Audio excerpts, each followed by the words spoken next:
What's going on out there, people? Welcome to another episode of Alter Your Health. This is your source of information and inspiration to promote the holistic transformation of your health and the health of our planet. And I'm Dr. Benjamin Alter. I'm a licensed naturopathic doctor specializing in holistic lifestyle medicine. My specialty blends nutritional wisdom, nutritional science with mindset empowerment, understanding how the mind works and how to use the mind in our healing journey. So my mission is to connect you and empower you as your own healer. That's really what I'm all about. And you can find out more at the website www.alter.health and also our new Facebook group called Empowered Self-Healers. So this Facebook group is a community of like-minded, like-hearted, self-healing human beings like you and I. So head on over to Empowered Self-Healers at facebook.com/groups/Alter Health. So in this group, starting October 21st, Dr. Susanna and I will be launching our self-healing master series. So head on into the group and learn more about this series that's starting in just a couple weeks. And now on into the episode with our guest today, who is Dr. Matthew Hicks. Dr. Hicks specializes in mental health with a non-judgmental and holistic approach that incorporates mindfulness, nutrition, amino acid therapy, herbs, as well as medication management. He bases his treatments on genetic and biological testing, as well as clinical experience in collaboration with his patients. He is also knowledgeable on the emerging field of psychedelic medicine, which is actually the bulk of our conversation today, so stay tuned.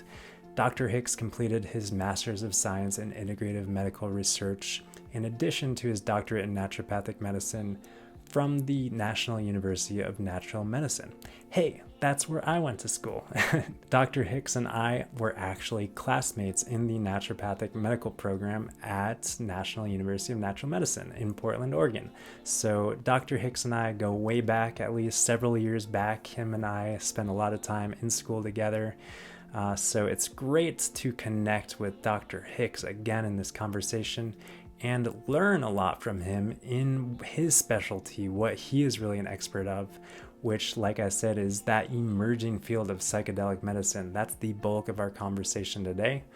But we also talk about the current healthcare system, or I should say the current mental health care system, the deficiencies and holes that lie in that. We talk about the need for human connection and just having a heart-to-heart conversation and how that can be sometimes the best medicine. And we also talk about loneliness and getting out of our comfort zone and how that can be really important for our mental well-being. And we also talk about nutrients and vitamins and treating mental health conditions from an orthomolecular perspective, which is something that Dr. Hicks is trained in. But like I said, most of our conversation today is talking about psychedelic medicine. We talk about MDMA, otherwise known as Molly or ecstasy. We also talk about psilocybin or your magic mushrooms and DMT/ayahuasca, as well as LSD, of course.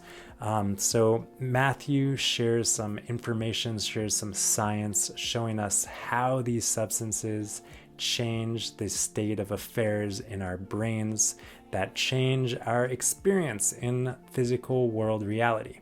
So we talk about this emerging field of psychedelic medicine, the current clinical trials that are currently taking place in our country today. We talk about the whole FDA system and the regulation and the passing of drug substances into practice. Some nitty-gritty stuff, but hopefully you enjoy it. I know I did. I learned a lot, like I said. And by the way, our guest, Dr. Matthew Hicks, has his own podcast. He just started it recently. It's called Integrative Psychiatry Review. You can find it on all major podcasting platforms. Wherever you're tuning into this, go ahead and find Integrative Psychiatry Review to get more on what Dr. Matthew Hicks is doing, as well as his website, Dr. Matthew Hicks, drmatthewhicks.com. So thank you so much for tuning into this episode. I really hope you enjoy it. I know that I did. Super cool stuff. So sit back and relax, take a breath and ground yourself, or continue your morning commute or running your errands or your exercise routine. Wherever you are, be here now and enjoy this great conversation with my friend and colleague, Dr. Matthew Hicks. Welcome to the Alter Your Health podcast, Dr. Matthew Hicks. Happy to connect with you here. Yeah, thanks for having me. Yeah, it's been a little while. Obviously, you and I know that we were classmates in school together, but the world doesn't know that we spent a few years like seeing each other pretty much every day. Yeah, that's true. It's good times. And it was good times. And now we're out in the quote unquote real world and grooving in our clinical practice. And share with me a little bit about how you have come to focus on kind of mental health. Like where did that interest start for you personally and, professionally? Yeah, I mean, my interest in mental health, it's kind of personal, I would say. It was a partner who I'm no longer with, had, just some issues in her past, some trauma. I'll say that much at least, where I had this kind of first row seat into the mind-body connection, where her health would fall apart in correlation with her level of stress. And there wasn't a ton of insight around that either, which, had its own set of difficulties. And then stress got reduced, circumstances changed, and her health got better. And I'm like, well, these things are like directly correlated. And so, and also I kind of rode the waves with her in trying to address her health and all of the sort of doctors who didn't help her and couldn't recognize what was really going on. And so that's kind of what piqued my interest. And then over the course of my training, I looked around at I got really interested in placebo effects. I also while I was in med school, I also did a master's in integrative medical research. I did a project on mindfulness. I was really interested in the placebo effect and exploring how you could consider mindfulness almost an intentional placebo, like a placebo without deception in it. And so I did sort of a secondary data analysis that looked at expectations about some mindfulness interventions that were done. And then I compared them to outcomes. And long story short, found that there was no correlation. So like you'd expect, if you believe in mindfulness and meditation, that you're going to have better outcomes. But they actually found that basically, whether you were skeptical or optimistic didn't really matter, which is actually more congruent with sort of of what mindfulness is, which is a way of intentionally shifting your mindset and being present in experience, and that's where a lot of the benefits from mindfulness come from. Anyway, so that was interesting. Then I shifted. I did my thesis project on empathy in naturopathic medical students and burnout and empathy, which are definitely related. And and then along the way, I just kind of explored more ways of increasing my expertise around areas of mental health. I took a number of additional electives and was in a third degree program for a while that I ultimately didn't finish, that was focused on mental health. But I picked up a lot of pieces along the way in sort of counseling skills. And then I had a halfway through med school in a grand rounds lecture, a doctor gave just Erica Zelfand, I'll throw some props out to her. She became my mentor after this famous lecture she gave on psychedelics and all the science coming out on that. And that was just kind of blew my mind. I previously was pretty naive about them, being of the sort of just say no generation. All drugs are bad. That was my perspective until I was like, oh, this has something to it, and it's really profound. And also recognizing that the mental health, the conventional mental health approaches we have are failing miserably in a lot of cases. Certainly, some, it helps a lot of people as well. But then there's a lot of people who just are not served well by it. And so I've always been of the mindset of finding more holistic approaches to um, finding little niches to help people in their mental health journeys, and Cool. really enjoyed it along the way. Cool. Well, yeah, it sounds very interesting. The experience of witnessing your ex partner kind of and her mind body connection, or the lack of the awareness of the mind body connection, or whatever you would, however you would describe that. That seems like an interesting perspective to hold, because I'm really, of the belief that it's a powerful thing to cultivate kind of a neutral observational look at how we experience life, so we can obviously observe others and observe our loved ones with a lot more neutrality than we can sometimes observe ourselves. So having a really close loved one and being able to witness that was probably very enlightening for yourself, it sounds like. Yeah, definitely. Yeah, and so she was experiencing, like, her main complaints were physical, but there was this level of stress or anxiety or whatever you would call it that would exacerbate her physical symptoms. Yeah, basically, and it was always chasing the symptoms around, things that just couldn't quite be explained. Um, again, I don't want to get too much into her specific Yeah. story, but This is about you, Matthew. We don't care right, about that. Yeah. right. But it was, knowing what I know now, I would say they were definitely somatic symptoms, which is not to say that like her asthma wasn't real, but definitely there was a correlation with symptoms and her mental state at any given Mhm. time, and a whole host of other things, and some of which obviously were, she had physiological things going on, and not to say that it was all in her head, but there was definitely that correlation that became really apparent to me, and I don't know if it sounds cruel to say piqued my interest, but I definitely wasn't, wanted to help as much, and I tried as much as I could have from what I knew at the time. But Mhm. that's what kind of inspired me to dive into this mind body connection and mental health. Mhm.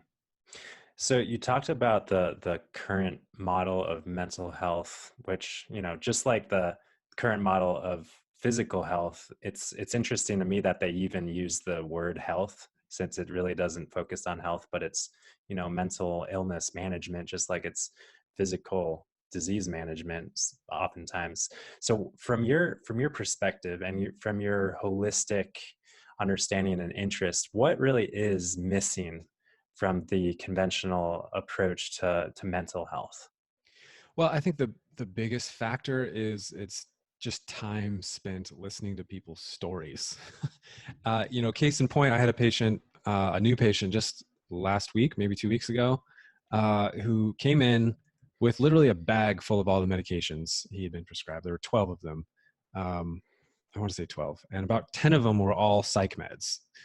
And it was just this case where I spent an hour and a half. That's how long I spend in a first intake, and then about 50 minutes on follow-ups.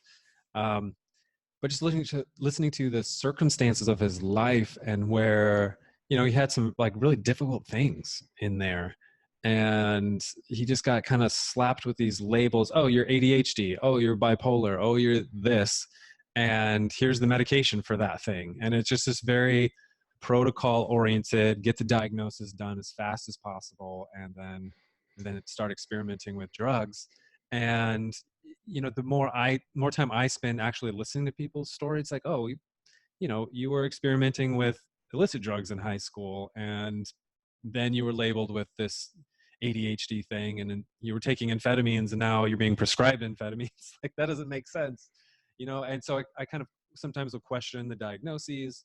I really just give them a second consideration. Sometimes they're accurate, but they may not be um, treated as a whole person behind the diagnosis. It's just this is what we give for bipolar, and this is what we Mm. give for ADHD, and this is what we give for that. And there's not a whole lot of skill building and sort of just a holistic approach and what else is going on in their health. How are their other symptoms related, and obviously as naturopaths we're trained as primary care providers, and so I don't just limit myself to only talking about mental, emotional, psychological. I do a full review of systems on everybody, and kind of figure out what else is going on. And I'll uncover a lot of somatic things fairly often. People who are anxious tend to have diarrhea or constipation a lot. I'll find, and so anyway, I'm spending time kind of going through a whole health history, and really listening to people's stories. I think is the most enlightening, and just kind of empathizing with them, and kind of talking about diet and all the things. Mhm. So it's Yeah. time spent, which doesn't fit sort of the conventional model, which is based on insurance reimbursement, which is based on efficiency, which is based on getting the right drugs to people as quickly as possible, because that's how practitioners make better incomes, and that's how insurance companies lower their costs and whatnot. And unfortunately, that's not the best care for patients. It seems like the same issues in the physical healthcare model, just not having the bandwidth to see the whole person, to see all of the symptoms, and to see the humanity and the humanness behind the medical presentation of someone's illness or symptoms or complaints.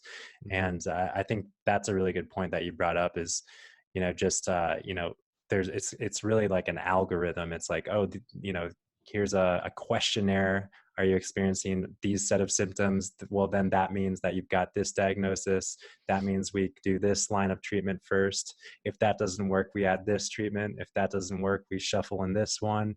And it's very much what came to me in medical school is like, this is kind of monkey medicine. It's like monkeys could probably be trained to be doctors just as well as humans are, because of the algorithmic nature of Yeah. prescribing and just seeing people as their label. Yep. And I Yep. think Exactly. that's kind of the deficiency. It sounds like in the mental health care model just as much as it is as the physical healthcare model. Hmm. Yeah. So your antidote to that failed system is spending more time. That's kind of the most important part, having that human connection. And then in terms of tools and skills and therapeutics, like listening and that engaged conversation, I understand and know, personally as being a really therapeutic modality in and of itself. But in addition to that, kind of counseling and holding space and being with somebody, like what other tools and skills are in your mental health toolkit? Yeah, I mean, so I completed a residency where my mentor used orthomolecular. If any of your listeners are familiar with that, so that includes looking at like copper and zinc balance, um, and as well as pyrroles, which the science is not super solid on how that plays out. But it is interesting, and I've seen some correlations there. But it gives us something to kind of test, and with the lab value, and treat accordingly, which is useful and fairly unique in mental health. There aren't a lot of tests that can be run, and I'm explaining that to Yeah. people all the time. It's like, well, someone just slapped this label on me and they didn't even run a test. I'm like, well, unfortunately, there's not a Yeah. test, that says you're bipolar because this thing is in your blood. It just doesn't work that way. Yeah. So Um, talk to us a little bit. I'm curious about these kind of tests that mhm. can help point us into understanding what maybe a physiologic root cause of a mental health disturbance might be. So pyrroles, what could you Yeah, explain just briefly what that is? sure. Pyrroles are a breakdown product of hemoglobin, and what they do in the system, you can measure them in the urine, uh, and they sequester, or they attach themselves to vitamin B6 and zinc, and then it gets flushed out, and so then you don't have as much B6 and zinc in your system, which are important in a whole host of uh, physiological pathways, including the production of neurotransmitters. And so it can be related to some dysfunction there. They were discovered, I want to say in the late 50s or so, by psychiatrists who worked in, a psychiatry ward, and found that they tended to be really high in people who were experiencing schizophrenia, and particularly when they were in a psychotic state, they would be really elevated. And then by supplementing B6 and zinc and a few other nutrients, the levels would come down, the pyrrole levels would come down, and their symptoms would improve.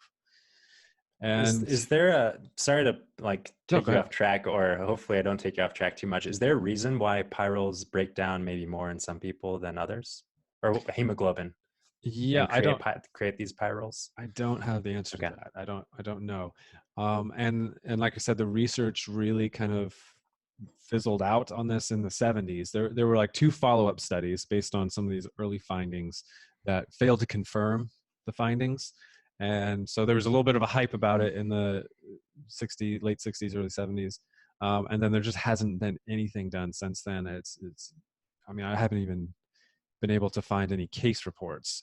But there is the Walsh Institute, which is kind of run by a few doctors who train other doctors in this technique, and they swear by it, and a lot of patients report a lot of good results from it.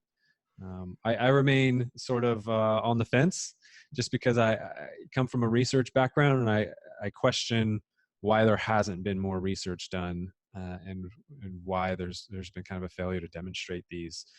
But that being the case, I have seen patients with kind of elevated pyrroles who have not necessarily frank schizophrenia. I've only seen a few cases of that myself. But people who are kind of maybe on the low end spectrum of that, they're dealing with some anxiety, paranoia, and sure enough, their pyrroles are elevated. And when we give them the right combo of nutrients, they have some improvement. So there's probably something to it there. We need more research to really know what's going on. Mm-hmm. And that my thinking, as is the case with pretty much anything in the realm of mental or physical health, there's more than one thing at play. There's never just one root cause. I don't think. Usually it's a combination and conglomerate of so many things on top of psychological stress, on top of a feeling, an emotional state. Yeah. Right. And that can be the tricky part in doing mental health as well, is helping people to recognize their patterns sometimes, because I've seen this, where, and I hate to sound like a victim blamer, but like there's certain cases of people who experience trauma where maybe early in their life, and then there's just like this pattern throughout their life where it's just trauma after trauma after trauma. And it's um, again, not to ever blame a victim for being that, but there's also like something going on where someone is Yeah. kind of setting themselves up in vulnerable positions to be taken advantage of again. And so we can ask the question like, well, what's the diagnoses, right? But there isn't always a clear one, and so it's helping people to recognize what their own patterns are in a holistic way. It's like, it's not, this thing doesn't just happen to you because of this one factor, because your mom was an alcoholic. That certainly had a strong, profound influence on you. That was your first trauma, maybe. But how do we work with that through a holistic approach, which is a multifaceted approach, both from like a kind of a counseling, personal growth side, as well as from a physiological side. How do we get you to a state of greater stability where you can kind of do that work on yourself? Yeah, thanks for talking about the recurrent trauma, because I think there is a group of people who might identify with that, like, oh, just bad shit keeps on happening to me. Like, how do I avoid these traumatic events and circumstances? And I don't know. I don't know how someone might go about avoiding trauma in their life or being more resilient to trauma. But what came to mind as you were sharing was, like, on the physical level, I'll speak for myself. This summer, I've been indulging in mountain biking, and I've been hurting myself pretty much every week. It's like 50%. It's like a 50-50 coin flip whether or not I'm going to come back home bleeding or not, you know? And like, it makes me, obviously I'm kind of getting my mountain bike legs back under me, getting reacquainted with the bike, because I used to ride a lot, but I didn't ride for like 9 or 10 years, and I'm just getting back into it. But it's like, you know, sometimes there does need to be precautions that are we need to take precautions. We need to live with a level of mindfulness and intention, and not be just bozo flying down the hill at 100 miles an hour and expecting to get home just fine. I'm not Right. saying that people who are experiencing trauma are living with that sort of lackadaisicalness in their life, but it just, it's like, if bad things continue to happen, bad things, quote unquote, or bumps and bruises or scrapes, or, mentally or physically, then it's like, yeah, it's time to take a reevaluation and, reorient ourselves with a level of mindfulness and direction. So anyways, sorry to bring in the physical Right. side of that. Yeah. No, I didn't. I mean, it's true that that happens fairly often. And, I'm in an organization called the Mankind Project, which I don't know if you're familiar with that, but I've it's, heard about it. Yeah. yeah, it's maybe for me, because I talk about it all the time. No, I've heard about it. I think my uncle introduced me. There's a couple guys in my life who've shared Yeah. about it. Yeah. Anyway, it's powerful. It's a personal growth organization specifically for men around kind of exploring their own emotion, accountability, kind of showing up in their life, as they want to. And anyway, really powerful organization. I've been a part of it for over 4 years. And one of the themes, in the work done through there is, or one way of putting this question to oneself is, who's driving the bus, right? It's like, we're all riding a bus, and it's taken us somewhere, and we can just like be surprised and get on and off. But if we're not it's really about being conscious of what those driving factors are for you. And I'm not sure I'm explaining this analogy very well, but you can relate this to just like mindfulness. A mindfulness practice maybe is a more clear way to explain it, where you just get to a point where you can observe yourself, and it doesn't necessarily mean that it's going to change the direction necessarily, or change the bus stops per se. But when you're more conscious of it, and what is getting there, it gives you an opportunity to examine it and to change direction as needed, or to get off at the right stop, so to speak. And that's been something that's really important to someone who is in maybe a destructive pattern. Yeah. To just, I mean, the first step is just awareness. Totally. Always. Yeah, that brings us a long way. So back to this who's driving the bus analogy. Like, who is driving the bus? Is it the human being? Is it the individual in their life driving the bus of their life? Or is the driver of the bus something beyond us? Like, what is the teaching? Or is it kind of, are there two steering wheels and we're both kind of driving?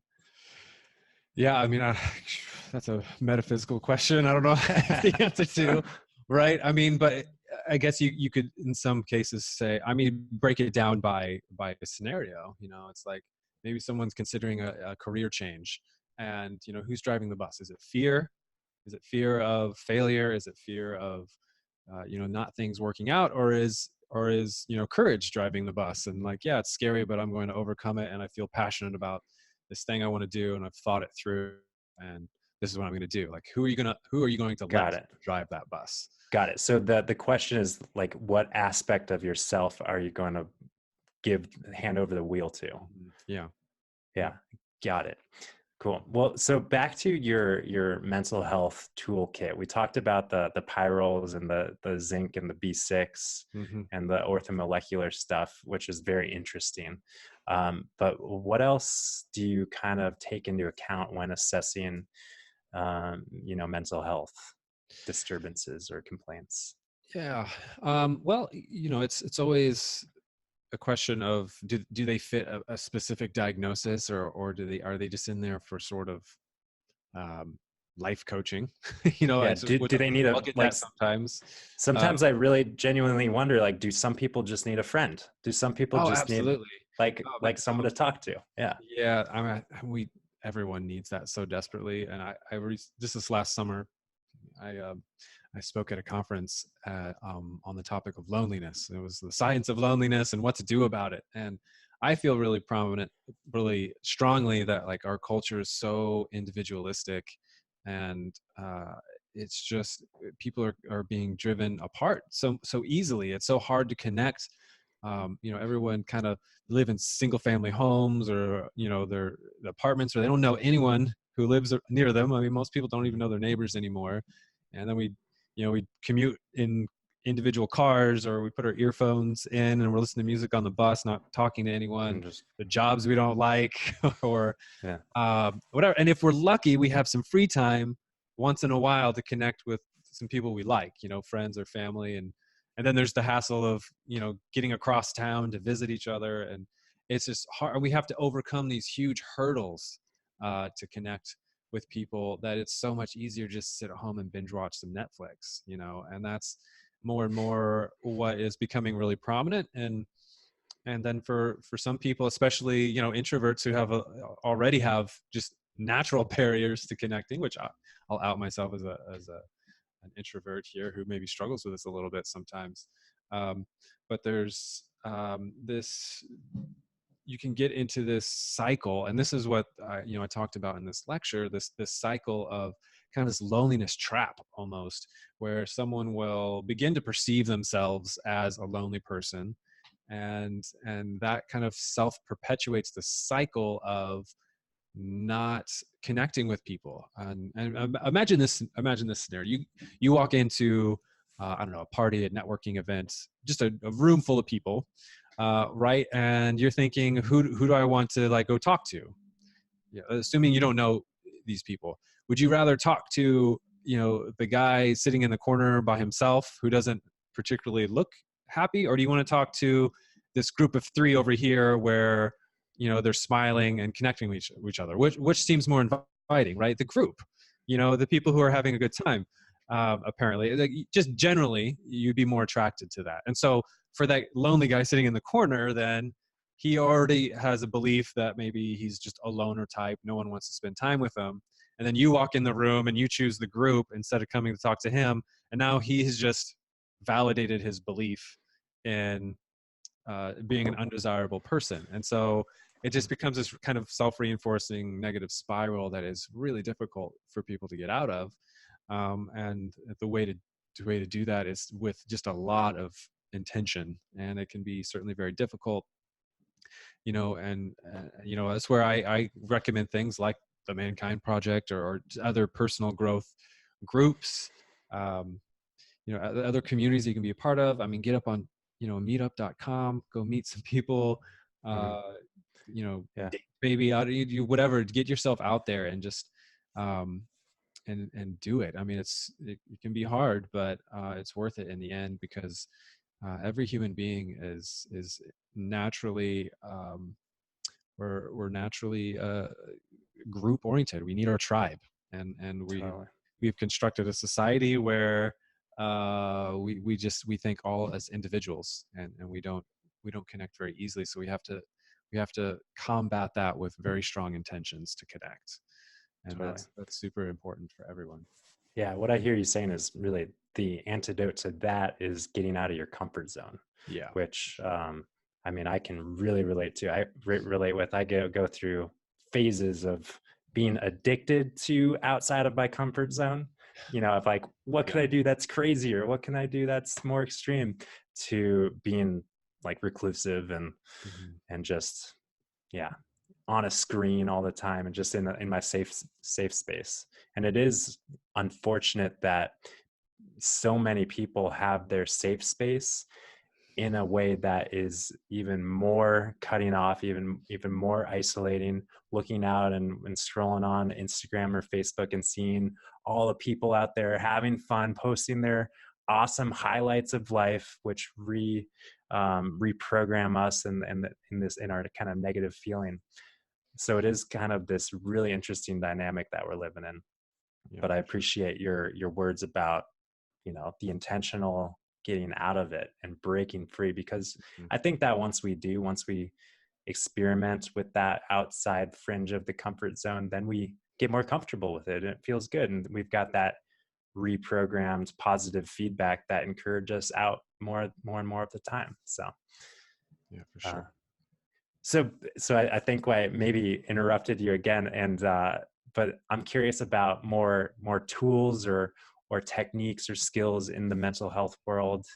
And I definitely want to get to the psychedelic stuff, because that's it seems like that's where the future is in so many ways. And I don't know if that's where your practice is going, or I know that's where your interests are, but Sure. if you want to jump there, happy to do that. Yeah, so that's like I said, I took a really strong interest in that several years ago when I was in med school, and I started going to conferences and reading books, and I've read all the papers.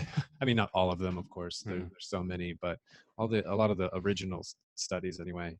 Um, and I've had some opportunities. I volunteered for the Zendo Project, which is a psychedelic harm reduction organization that goes to events like Burning Man and has basically creates a safe space for people who are having challenging psychedelic experiences, and sit with someone who can just kind of not necessarily guide them, but just sit with them and be a supportive presence A and sober supportive presence, right? yes, Yeah. yes, yeah, Yeah.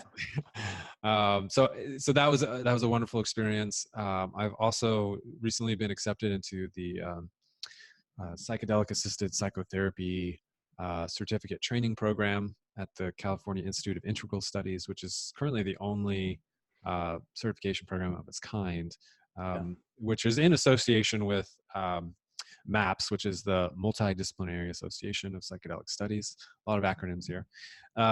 They have a program specifically for MDMA assisted psychotherapy, and so the CIAS program is working with MAPS there. So there's some overlap, but basically there's those are the only ways to get any training in this, and it's hard, but these Yeah. aren't legal treatments yet, and so the only way to get this legally is through one of these approved clinical trials, which are currently moving through the FDA process for getting approved for it. And we're expecting MDMA assisted therapy to be approved as early as 2021, possibly. So they're already in phase 3 clinical trials, which is the phase that you complete right before approval, and then phase 4 is like monitoring once it's approved. But it's already achieved breakthrough treatment status, which means they're kind of fast tracking the research, and they will soon be getting what's the term?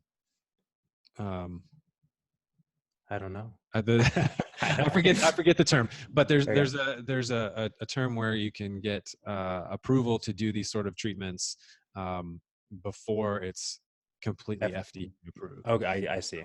Yeah, I don't know what that term is. Expanded So access, that's what it is. expanded access. Expanded Okay, access. So there'll be some clinics maybe as early as next year that could get the expanded access certification and be offering these cool. therapies soon. So looking ahead to 2021, where things are likely, like you said, going to be, FDA approved and a legal form of treatment for mental health conditions. What is that going to be like? What in terms of is that going to be in the you know what am I trying now? I'm blanking on the term.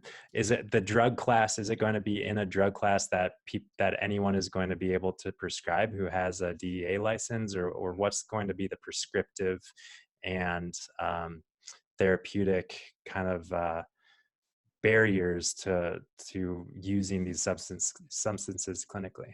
Yeah, right. Good question.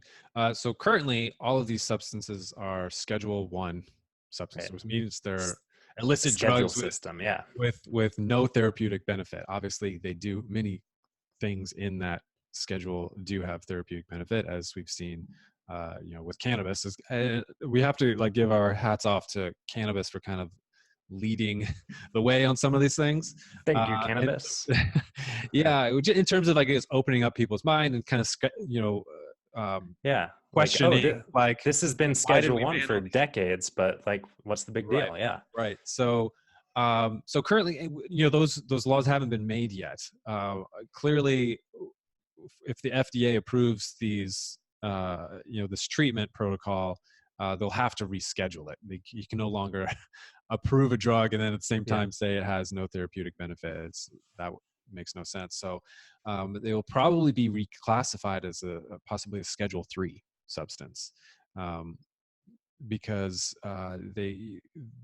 while there is some risk of abuse potential, it's actually pretty low in terms of um, the way that the course of use actually goes in a lot of people. So and it varies by substance here. I'm kind of Yeah. glossing over. We can focus on MDMA for a second, perhaps to narrow it down. But most people, you don't necessarily need to use this substance over and over again. And the way the therapy works, generally, the way they're doing it in the clinical trials is, I mean, obviously, there's like an intake process to make sure you meet the criteria for going through the clinical trial. But even in terms of just the therapy part of it, there's a few counseling sessions where you meet your therapist, you talk about what sort of the issue is, the course of the treatment. There might be one or two of those, and then there's the actual day of like the drug session, which is about an 8-hour day. Usually with an initial dose and then kind of a booster dose. I want to say like 3 or 4 hours in to kind of prolong it if the patient or the client chooses to take the booster. And during that process, they're doing therapy basically, but it's not driven by the therapist. So there's often they do it in like a home like setting. We try to make people very comfortable, often with eye shades, headphones on. They have curated music playlists that people are listening to, and it's very, very much led by the participant as opposed to the therapist. And so they're able to bring up what they need to work on. And so most of the research is focused on PTSD. And I could say more about the course. I don't know how much detail you want me to go into in terms of the physiology of it and whatnot. But Well, I'm familiar with the fact that people generally need like one session or one, yeah, drug assisted session, which to me, the FDA likes approving drugs and substances that make money, and things right. that are prescribed once don't necessarily make a lot of money unless it's a Yeah, $100,000 chemo treatment or something like that. right. So that talk to me a little bit about your perspective on that matter. Well, yeah. So we have, and I don't know the finer details of this, but the FDA is uh, some large portion of its funding. I want to say it's somewhere around 50%. I read once actually comes from drug applications. So it's literally Yeah. funded by the companies it's supposed to be regulating, which is totally backwards. But that's the way it works. And so in the case of psychedelics, all this research is being funded by philanthropy. Like people are donating money to this cause to move it through the FDA process of becoming legitimate. So a Yeah. lot of drugs are either well, like you said, they're funded by drug companies. In many cases, they're actually getting government subsidies, and in other cases, they're getting government funding directly for treatments. And then, of course, the patents go on to whoever develops it, not even the government who funds it. So we have a really funky system that's money driven as opposed to what was actually best for the healthcare of the public it's supposed to be serving. But um, so yeah, that's where we're at currently with the treatment. Is it is it might take just one session for somebody to kind of work out a traumatic experience under the influence of MDMA, and they don't need to do it again. So So yeah, what does happen physiologically that kind of is, because we like to look at research from a few levels, right? We like to look at kind of the clinical outcomes, but we like to have an understanding of what the heck is going on. yeah, So from our understanding what the heck is going on a kind of genetic or cellular level. yeah. Well, in the Yeah. case of MDMA, it's activating serotonin receptors I can't remember which ones. Most of the psychedelic drugs, well, the classic psychedelics are serotonergic, so they focus primarily on, or most prominently, I should say, on 5-HT2C receptor. But MDMA, I want to say it hits one C and one B and a few others. It kind of hits a hodgepodge of different serotonin receptors. But it also gives an oxytocin release, which basically quiets down the amygdala, which is one of the more important parts of your brain that's fear activated and very emotional related. So what happens in the case of trauma is sort of these traumatic experiences we have are so emotionally driven, the memories don't get stored in the correct parts of our brain where normal memories would get stored in the cortex, right? They get kind of stuck in the amygdala, and the hippocampus, which is related to kind of organizing our memories, becomes impaired in some sense, at least in regard to these particular traumatic triggers and memories. And so what happens under the influence of MDMA is you get this oxytocin release, which creates more blood flow to the frontal cortex of your brain, which is the more rational part of your brain that actually inhibits the amygdala. And so you have more activity going on there, which is also where you experience love and trust. And so you're able to trust the people more and feel more connected to the people that you're with under the influence of MDMA. And you can then access those memories without your amygdala firing and going nuts. And so what happens is, and obviously MDMA has been a party drug since it was discovered, and you can go do some Molly, go to a rave, go to Burning Man, enjoy yourself, dance your ass off, and have absolutely zero therapeutic benefit for you. So that is what is really fascinating about all these psychedelic treatments, including MDMA, is that the therapy is not really in the drug itself; it's in the experience that the drug facilitates. And I hear people talking about the setting, the set and setting being yeah, the primary important factor right, in right, stuff, because yeah, people run off into the woods and do mushrooms or mhm, any other substance, and they can have a really, your trip can be really influenced by the people you're around, your intentions going in, like why you're there, what you're doing. yeah, So the exactly. therapeutic intention seems powerful. Right. And so, set is mindset, right? So what is your intention? That's exactly the point I was, making there, which is, if your intention is to just have a good time and go dance, then you'll get that from it for Yeah. sure.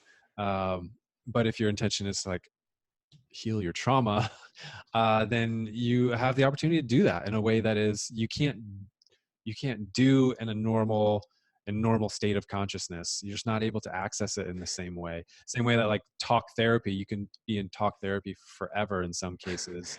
And But we can't here, quiet that part of our brain that's trying to protect us and trying to keep our yeah, traumas exactly. suppressed. Right. So under Yeah. the influence of MDMA, you can bring up these traumatic experiences, and you can actually develop a relationship with them where you can store them appropriately in your memory and recognize, oh, I don't have to be afraid of this thing that happened to me 15 years ago. And I'm not my trauma. It's just a thing that happened, however unfortunate it is. And you're able then to, like, just move through it. So that's pretty powerful. And that's why it can be as simple as one drug session. In some cases might take a few. It's not a magic bullet, one shot sort of thing every time. But and then there's always integration. We talk integration is super important, where you're not just doing some drugs and then left on your own. You're taking time to process it afterwards, and meeting with your therapist and talking about what happened, and learning to, like, navigate the experience you just had, which can be pretty profound, and kind of incorporate it into your life and your new identity, and just having a more healthy relationship with your trauma, in a way that It enables you to be functional in the world again. it sounds like a total reboot of the system. That's kind of Yeah. the analogy or metaphor that Yeah. comes to mind for me, is like some people are just operating on the old operating system. And we've got all this new software and new programs, but we've got this old operating Yeah. system. So we need just take it up to the current updated level of thinking and operating and functioning. And that it's like provides that space to Mm. upgrade our operating system. Yeah, and I use that analogy all the time when I'm Okay. talking Yeah. about it, is kind of doing a reboot, right? Yeah. Um, and then when it comes to the classic psychedelics, so MDMA it's classified as a phenethylamine. It's synthetic. There's really not um, any known natural source of it. Right. But the classic psychedelics are the tryptamines, so that would include psilocybin from mushrooms.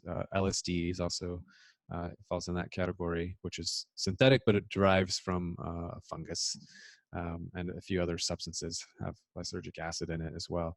Um, and those work a little bit differently in terms And of DMT as well, right?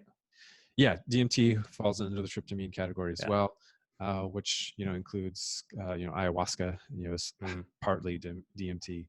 And I could go into a lot of detail about all these, but the short version is that in the more the tryptamine ones, what happens is it shuts down, or not completely shuts down, but it quiets down the part of your brain known as the default mode network, which has two prominent parts to it, but it's a network in your brain that basically organizes your sensory experiences.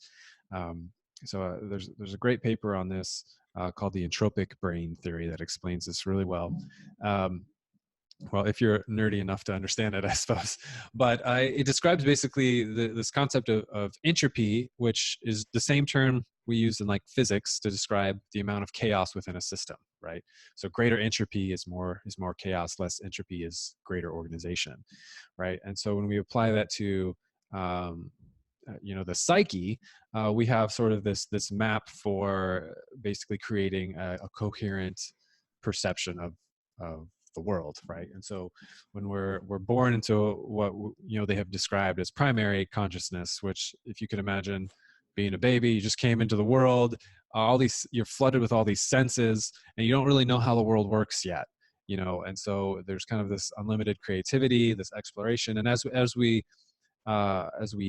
grow up, we learn that, oh, most chairs are stable, we sit in them, and eat this thing, that thing tastes like dirt.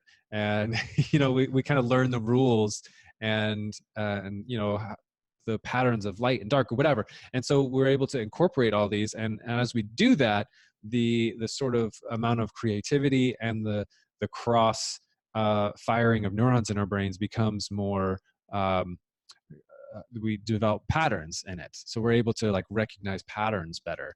And that's a good thing, because it enables us to function in the world.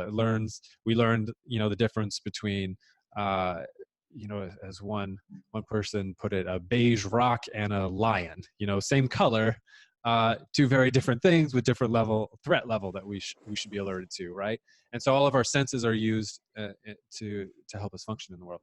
But it also can go too far, and they have seen that the default mode network has more activity in people who are depressed and are anxious. It's sort of the idling part of our brain that consumes at any given time about 40% of the blood flow and oxygen consumption in our brain, whereas it's only I can't remember how small, but it's a pretty small, structurally small part of our brain. So it's kind of always running, and it's the part that's active when we're just sitting around, not really focused on a task. And it gives us the ability to kind of reflect on the past, predict into the future. So it's basically not being present in the moment, and it's kind of organizing all our thoughts and experiences, right? And so when we are on a psychedelic, that part of our brain quiets down, and then we're back into that primary state of consciousness, which is similar to like a dream state, or psychosis. The psychedelics were originally called psychotomimetics before we had the term psychedelic. That's what they were called, because they mimicked psychosis, psychotomimetics.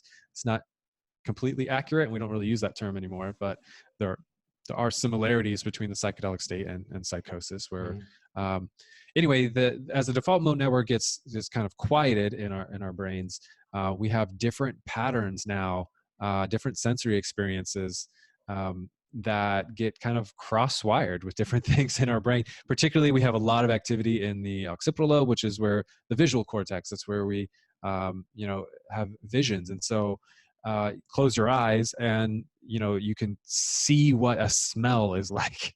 It's called synesthesia, where you kind of get this cross-firing of different Mhm. experiences, where an emotion has a vision, and a smell has a taste, and you can perceive all sorts of kind of sometimes wacky things, but it can also be very profound. And so we have found that in pairing it with therapy, that we have this questionnaire called the mystical experience questionnaire, MEQ. And the therapeutic benefits of these psychedelics is directly related to the strength of the mystical experience. And so the mystical experience includes like a feeling of connection with all things, the sense of the numinous spirit. And you'll have people who are like, I was an atheist before, I'm an atheist now, but I met God. Mhm. And they have these things that they can't explain in this sort of like boundless spiritual experience, and the sense of connection with everything. And what tends to happen in people who, for example, have an addiction, is they're able to see it in a way without their ego involved. That's the other thing I forgot to mention about the default mode network, is it's basically the brain, the structural correlate to your sense of self. And so when that quiets down, your ego dissolves, and we have a whole bunch of terms, that ego lysis, death of the self, all these terms that we use to describe psychedelic experience, where you have these perspectives on things where you are kind of removed from it. And so, and someone who's addicted can be in the psychedelic state and realize like, oh, this is kind of dumb.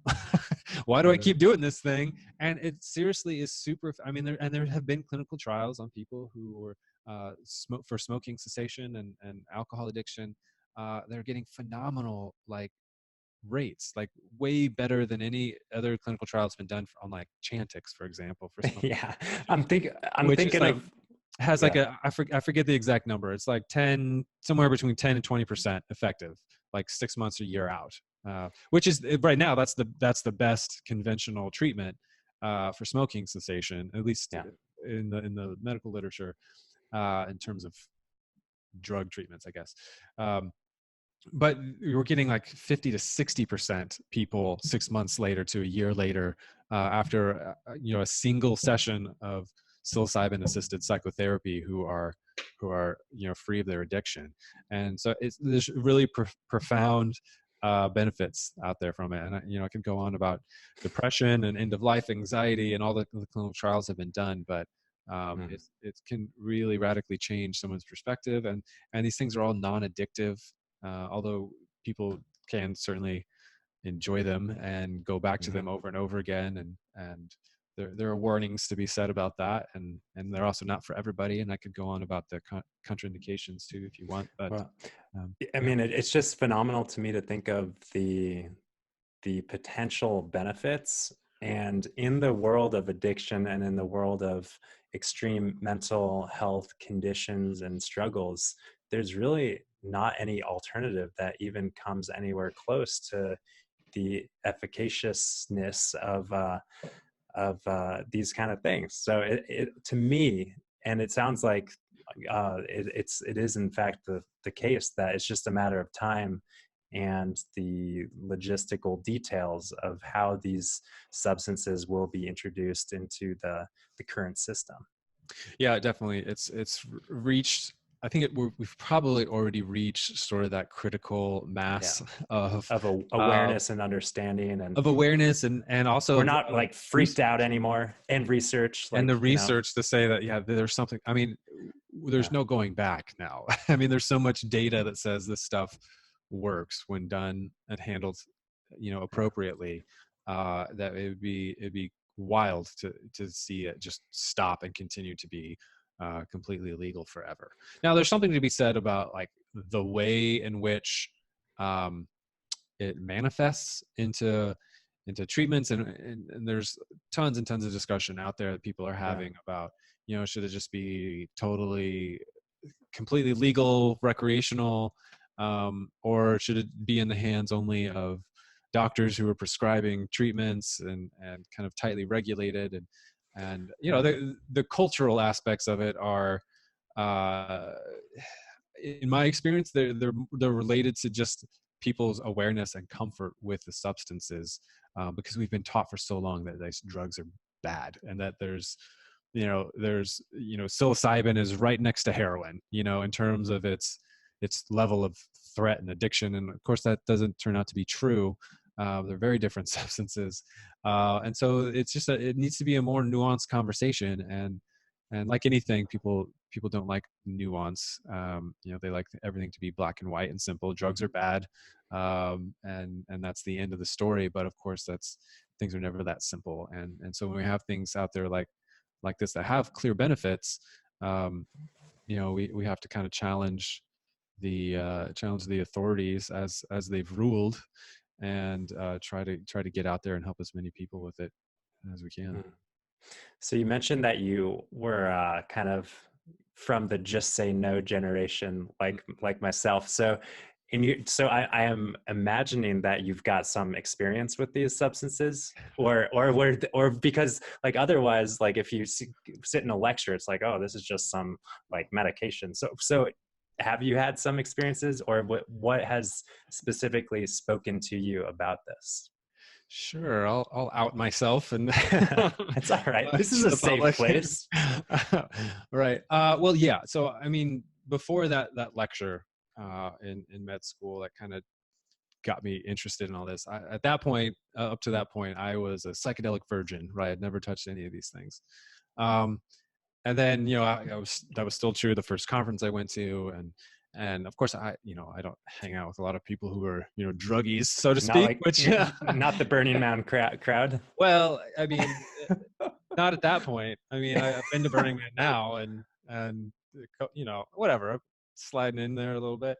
But yeah, so I've had a few experiences. The most profound of which was with ayahuasca. I did an ayahuasca ceremony with some traditionally trained shamans, if you will, and that was a really transformative experience for me, and something that has lasted. And that was about 2 years ago that I did that, and yeah, I mean, I could say more, but I mean that could be another like 4-hour conversation, I'm sure.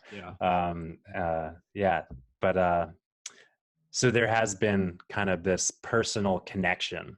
You're not purely like some scientist. You've got your scientific cap on, and you're able to see things through your evidence-based scientific lens, but you've also got the personal passion and fire in it as well, it sounds like. Yeah, and I mean, just to give you some points from my ayahuasca experience, just to kind of Sure.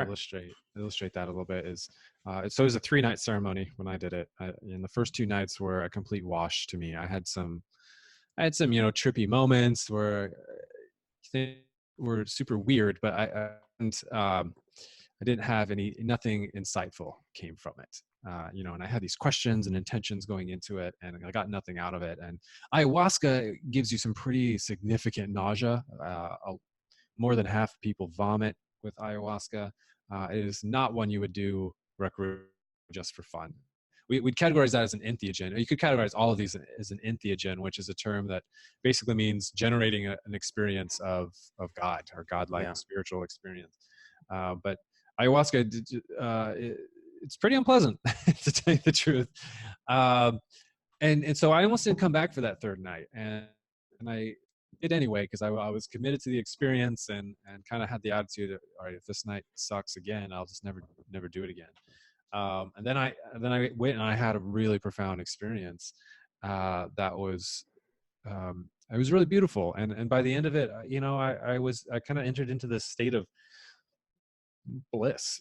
Basically, went through the whole hero's journey, how the shitty parts of the experience, and then like worked on some real like difficult things in my past, and answered like a question I didn't even know I had. It was a totally different question than I went into the weekend with, um, and came out of it with something really profound. And now I'm forgetting what your original question was that launched into this whole story. Well, But please. What? I mean, you can't leave us on that cliffhanger. uh, yeah, the point being, I guess, is that it's what is the point? It's you can grow from the experience in ways that you least expect. And I'm of the opinion, as Michael Pollan put it in his book, How to Change Your Mind, that these things aren't just for people with diagnoses. They can be used for people with, for the betterment of well people. That's how we put it. And I believe that. And, I wouldn't have fit the criteria for being mentally ill. I didn't have, I was functioning in my life just fine, relatively happy person.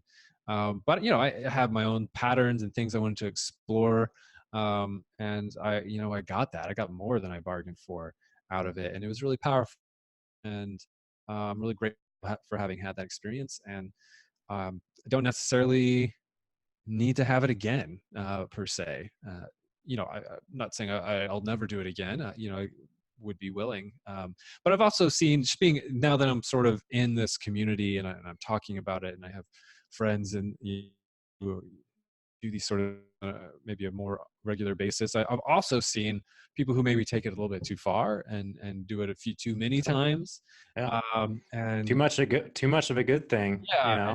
And I've seen people who are definitely guilty of spiritual bypassing, where it's that they're actually almost using it as to avoid the real underlying causes of the difficulties in their life. And, they want to account it to some deep spiritual thing, but it's like, well, actually you're avoiding this other more unpleasant negative thing maybe. And they just want the bliss state, and they just want the sort of thing. But and so that kind of plays into the importance of being guided and using these things really with strong intentions and therapeutically, because you can, like I said earlier, you can just have a good time on them.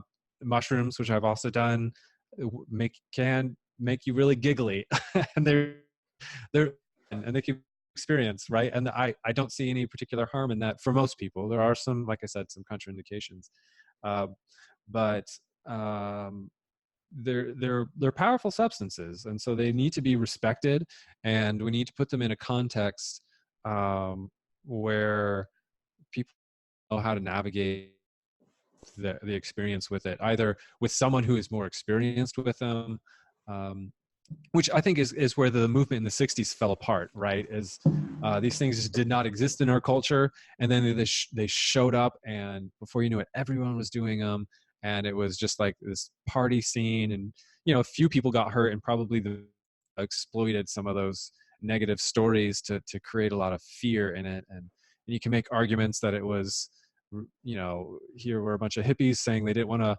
participate in the economy, and they didn't want to participate in the Vietnam War, and so the powers that be wanted to shut that down and like be a good consumerist, right?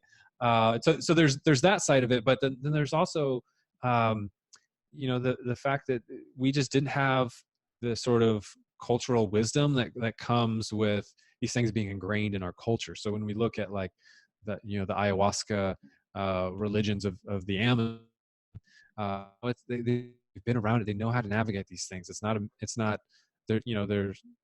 There's a tradition that comes with it, and there's many traditions throughout the world that have relationships with psychotropic substances, and ours doesn't. And so that's why, at least where we're at culturally at the moment, I would be against totally legalizing them like completely, like a free for all right now, because I don't think we have the maturity to handle them responsibly, and at least some people will get hurt. And I've seen this even in my practice, because I've put myself out there as someone who knows a few things about this, and so once in a while, at least, some people who want to come and tell me, and I'll get like a 19-year-old that tells me, yeah, I was doing MDMA every day, and then I did LSD at a party, and I freaked out, and all my friends abandoned me, and I thought I was psychotic, and like, so there's in a culture that has more experience with these things, more adults who like have done it in the past, and can kind of serve as a guide, in a way, to kind of shepherd people through these experiences, then that'll be a time when we're ready for it. And so having it in the hand of people who have some training and have some knowledge around these things, is really, really important, and be emphasized. Cool. Well, I mean, on that note, I feel like it sounds like you are on your way to maybe becoming someone who uses this in practice years down the road when it is in the swing of things. Is that kind of where you see yourself? Definitely, absolutely. Yeah. The moment Yeah. it becomes legal, that'll be my gig for sure. And Cool. there's currently a ballot measure in Oregon. I don't know if you've heard of this. Yeah. To create it's called the Psilocybin Service Initiative, I think is the title. And so they want to create basically a board, that would regulate. They don't call them therapists. They're I forget the term they actually use, but basically guides who have to go through a certification process to offer to do work at a approved facility that would be allowed to have mushrooms on site, and people could come and have a guided psilocybin trip with mushrooms. And so anyway, if the Oregon will vote on that not this November, but November 2020, we'll be voting on that. And, it'll be several years out before all the regulations get written and whatnot, at least a few years out. Yeah. But we're moving in that direction. And the cities of Denver and Oakland have decriminalized, plant-based psychedelics. So we're kind of moving in that direction. Yeah, totally. Well, I'm happy to know someone who's kind of at the spearheading. Not, I don't know if you're the spearhead, but you're at towards the tip of the spear in this Trying to keep direction. up, yeah. Yeah, and it is an exciting time that we're in. And yeah, geez, we've had a great conversation covering kind of mental health as a whole, and some ways of treatment, and kind of the future of treatment. And I'm curious if you've got any kind of tips and tools or resources for people to maybe learn more, of course, about you and your podcast, your new podcast that we didn't get a chance to talk about, but it's you can certainly point us in that direction, as well as where to maybe learn more and educate ourselves of this kind of emerging field of psychedelic science. Yeah. Before I do that, just for the sake of your listeners, Yeah. I also want to just mention some risks. Oh, please. Yes. You've kind of talked around the contraindications. Yeah, contraindications. I mean, the big ones being if you have a family history of schizophrenia, schizoaffective, anything like that, these substances can trigger psychosis in someone who is susceptible to it.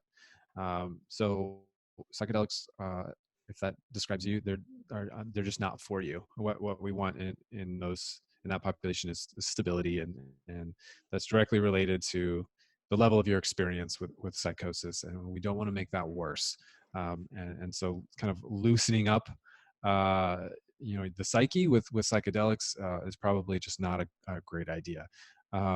Bipolar is all, and while some people can participate in psychedelics with bipolar and not trigger their mania, it definitely is a trigger for mania, and so you run the risk of having a manic episode anytime you have a bunch of serotonin in a bipolar brain. So those, you just proceed with real caution, with that. I would generally speaking discourage some from that, depending on the severity of which they experience mania and their bipolar, and kind of what that looks. Man, I could go on. We could do a whole episode just talking about bipolar. Maybe we'll save that for next time. Yeah, and how people manage themselves in a manic state, and I give people a lot of autonomy around that. But anyway, that's a risk factor. So I have to mention that. And also these psychedelic substances, they also across the board will increase blood pressure a little bit, not a ton, 10 to 20 points, which is only really becomes relevant if you have uncontrolled hypertension. We don't want to trigger a cardiovascular event. So if you have a normal blood pressure, or even if you're really borderline, it's fine. It's the equivalent to running a few laps around or having sex or something. Like, it's just going to elevate your blood pressure a bit, but if you can handle that, it's fine. But it's just something to warn people about. And then, we mentioned setting is really important, but bad trips can happen, and sort of the risk to having a bad trip are taking too strong a dose. So if it's your first time, start off small. It's much easier to add a tiny bit than it is to take some away once you're having a challenging experience. Be safe with your environment. Trust the people that you're with. Have someone who is more experienced that you're doing it with if you're going to do it. And these this is the harm reduction sort of things. I'm throwing out there. If people choose to do it, obviously they're still legal. I don't encourage anyone to go do illegal things. But if you're going to do it, keep that in mind. And if you're having a challenging experience, it's best not to resist. And I've seen this second person. I've witnessed it though, where people have a hard time. They're confronting a difficult psychological experience, and they fight it because that's not the experience they wanted. They wanted to have fun. They wanted to be blissed out, and instead, they're having nihilistic thoughts or whatever, and it's hard. But the more you resist it, the harder it becomes. So really, the only good option at that point is to give in to the fear, give in to the scary monster that you're experiencing, and see what comes out on the other side. And so just practice sort of some awareness and curiosity about what that experience is like. And at the end of it, as hard as it may be, you'll probably be grateful for having had it. There's been a survey of people who, all of whom had endorsed having had a quote unquote bad trip, and about 84% of them said that it was actually a good thing after the fact. I'm surprised it's not 100. Yeah. And it's it's a matter of what perspective it's taking too. Yeah. If some people just think, oh no, that was terrible, and I'll just never do it again, and they don't have a healthy relationship with that experience, then they might continue to see it as having been a negative one. But it's an opportunity for growth, really. And our mind, when that default mode network is shut down, it's kind of unhinged. And so whatever we've been suppressing will want to come up. And so that can happen. And we have to be prepared for that, to see things that we didn't expect to see. And sometimes that's very pleasant, and sometimes it's not. And but it's all a part of you that has been asking for a voice, and psychedelics will give that part of you a voice. Yeah. And so it's best to just listen and to let it be what it will be. And from that, a lot of growth can come. So be safe. Do it in a safe place, do it at home. Don't go, do it for the first time in a club or a festival where you don't know people you're with, or you could be taken advantage of in any way. So those are my disclaimers.